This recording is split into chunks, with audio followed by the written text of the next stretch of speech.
Right, Jason, what is this section called? It's called Final Gadget of Interest. Yes, and this week it's the Insta 360 X4. Oh, love it.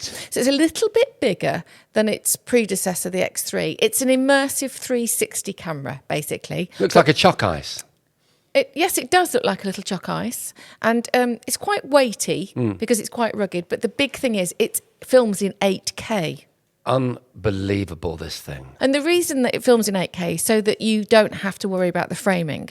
So you can reframe in post effectively. Right, because the resolution is so high, Yep. you can pump out 1080p.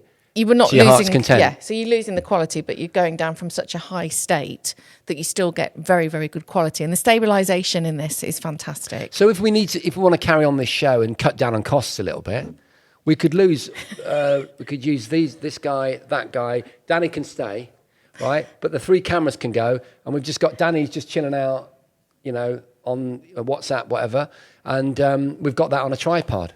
Well, you could film this podcast on that camera. Would you like to describe what this chalk ice actually looks like?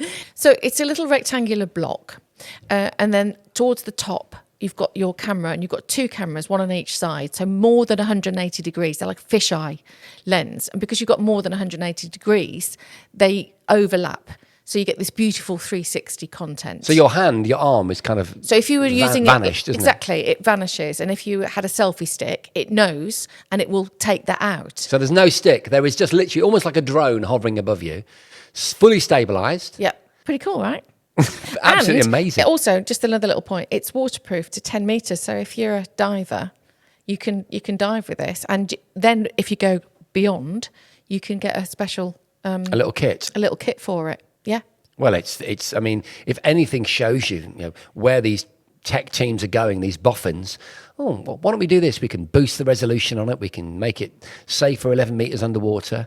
Also takes away any talent of amazing. having to frame or film or be a cameraman. Sorry, guys and girls. You can just The one literally thing I would put say- that there and then cut into it. I mean, where do you think you would use it?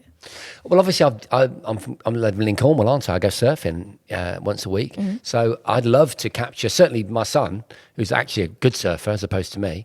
And I'd love to just get out there with my gear on, sit in the water, get him to tear past on a wave and be able to then edit after the fact. That's the thing with a conventional action camera that I'm more used to using. Yeah. I've got to make sure that I'm being a good camera operator, which is hard when you're in the water. So you don't have to with that. No, with something like that. It'd be great to get it on a stick and have sort of above him, as he goes on a wave. It'd be great, wouldn't it? It'd be great. Do you know where I'd like to use it? I'm not allowed to.